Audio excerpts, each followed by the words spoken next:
जय माता दी दोस्तों, आप सभी को नवरात्रि की बहुत बहुत शुभकामनाएं। और ये कलश स्थापना का हम बताते हैं शुभ मुहूर्त। तो कलश स्थापना आपको किस मुहूर्त में करना है, तो सबसे उत्तम हम ये आपको बताते हैं मुहूर्त। तो ये सुबह 6:09 से शुरू हो रहा है और 8:06 तक ये मुहूर्त रहेगा।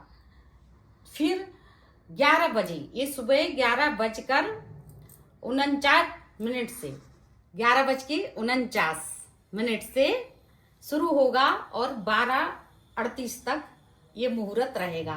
तो आप इस बीच में जो हमने मुहूर्त बताए हैं और इसी बीच में आप कलश स्थापना करें। तो हम बताते हैं कि हमने कलश स्थापना किस तरीके से किया। पहले हमने गंगा जल लेकर जमीन को अच्छे से साफ किया, फिर उस पर एक चौकी रखी, पटा रखा, उस पर एक लाल वस्त्र बिछाया। लाल वस्त्र बिछाकर हमने चावल का अष्टकमल बनाया उसमें, और फिर कलश लिया। कलश में हमने पहले थोड़ा सा गंगा जल डाला, उसमें गोल सुपारी और हल्दी सेंगी और चावल, लौंग, इलायची डाली। फिर हमने ये नारियल को उसमें आम के पत्ते डाले कलश में। फिर उस एक कटोरी में हमने चांदी की कटोरी ली। चांदी की कटोरी में आपके पास जो भी कटोरी है आप वो ले सकते हैं, चांदी की हो तो और अच्छी।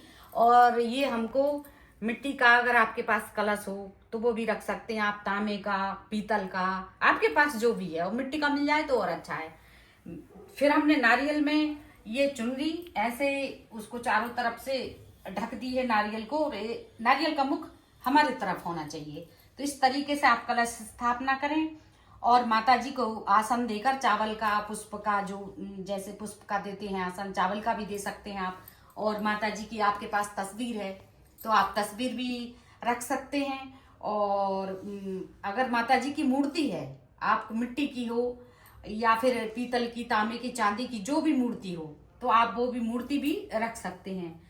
फिर माँ का श्रृंगार करें, चुनरी उड़ाएं, पहले उनको स्नान कराएं माँ को, फिर चुनरी उड़ाएं। ऐसे हमने चुनरी उड़ाई है।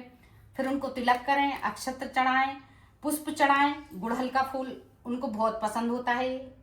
और फिर हम क्या करेंगे, एक कटोरी लेंगे, उसमें हम थोड़े से चावल रखेंगे। फिर हम अखंड ज्योत को स्थान देंगे। फिर उस पर हम दिया रखेंगे। उसमें हम फिर आप मूली की बाती भी रख सकते हो और आप रुई की भी बाती बना सकते हो, जो आपको इजी लगती हो, आपके लिए सरल हो। मैं मूली की बनाती हूँ, आटी बोलते हैं उसको, मूली भी बोलते हैं।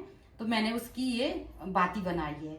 फिर हमने ये इसमें इसको प्रज्वलित कर दिया है, इस तरीके से रखा है। अब हम इसका पूजन करेंगे। तो सबसे पहले हम जल चढ़ाएंगे, फिर तिलक लगाएंगे।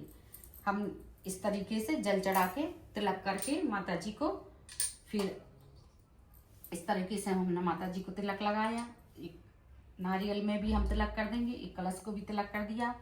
हम ये जोत है इसको भी तिलक कर देंगे और अक्षत्र चढ़ाएंगे, इसमें अक्षत्र भी चढ़ाएंगे। ये हमने माता जी को पहले चढ़ाए, फिर कलश देवता की पूजन की। फिर ये अखंड ज्योत की हमने, ये अखंड ज्योत की एक विशेषता है कि आप इसको ध्यान रखें, बिल्कुल भी ये खंडित नहीं होना चाहिए। बीच में 9 दिन में कभी भी ये बुझना नहीं चाहिए। 9 दिन दिन रात ये ज्योत जगेगी। तो आप इसका विशेष ध्यान रखें। आप जैसे घी की ज्योत जगाते हो या ऑयल की जगाते हो, वो आपकी इच्छा है, आपकी श्रद्धा है। फिर हम माता जी को पुष्प चढ़ा देंगे और हम कलश देवता को भी पुष्प चढ़ा देंगे। आपके पास जो भी पुष्प हो, गुड़हल का, पारिजात का, जो भी है, हम गणेश जी की भी पूजन कर देंगे। और हमने ये अपनी ज्योत की भी पूजन कर दी है। और जो पुष्प चारों तरफ हम इस तरीके से सजा देंगे। आपके पुष्प, आपके पास जो भी पुष्प हो, आप अपने बगीचे से, बाजार से खरीद के, आप जो भी आपको सही लगे। और फिर हम माता जी को वस्त्र के रूप में, हमने पहले तो माता जी को चुनरी उड़ा दी है। अब हम वस्त्र के रूप में ये मूली को छोटे छोटे टुकड़े करके रख लिया है। फिर हमने ये माता जी को कलश में पहले हमने स्वास्तिक बनाया, फिर उसमें मूली भी बांध दी है और हम ये वस्त्र के रूप में ये हम मूली चढ़ा देते हैं। तो इस तरीके से हमने ये पूजन की है। आप भोग लगाएं, फल जो भी हो, और आपके पास में जो भी आप भोग बना सकें तो माता जी को भोग लगाएं और आरती करें माता जी की। तो जय माता दी। आप बताइए हमको कि आपको हमारी कलश स्थापना विधि कैसी लगी। इसमें हमने मुहूर्त आपको बता ही दिया है। तो पहले दिन आप कलश स्थापना करें नवरात्रि में, जय माता दी।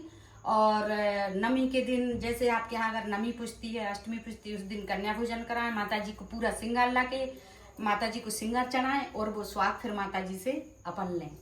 तो इस विधि विधान से आप माता जी की पूजन करें, व्रत करें। आप अगर 9 दिन का व्रत जैसे रख सकते हो तो 9 दिन पूरा व्रत रखें, फलहाल पर फल खाएं।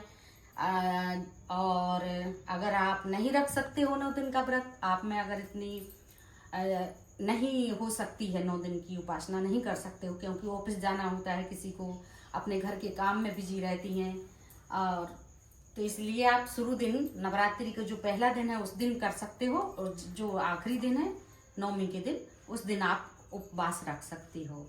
तो उपवास में साबूदाने की खिचड़ी बिल्कुल भी ना खाएं, साबूदाना बिल्कुल अच्छा नहीं रहता है। आप फल खाएं, जो भी फल है, ऋतु फल है वो आप फल खाएं। और गाय का अगर दूध अच्छा मिलता है तो दूध भी आप ले सकते हो। तो इस तरीके से आप विधि विधान से माता की पूजा करें प्रेम से। माँ सिर्फ प्रेम की भूखी हैं। अगर हमसे कोई गलती हो भी जाती है तो माता से हम क्षमा मांगते हैं, तो माँ क्षमा भी करती हैं। जो भी गलती होती है माता रानी क्षमा कर देती हैं। जय माता दी। नवरात्रि की बहुत बहुत शुभकामनाएं। हमारा वीडियो ये आपको कैसा लगा आप हमें कमेंट करके ज़रूर बताइए, और चैनल को सब्सक्राइब नहीं किया है तो प्लीज़ चैनल को सब्सक्राइब कर लीजिए, और वीडियो को ज़्यादा से ज़्यादा शेयर करिए, ताकि सभी लोग इस विधि से माता रानी की सेवा करें, माँ की पूजन करें, माँ का प्रेम पाएं। जय माता दी।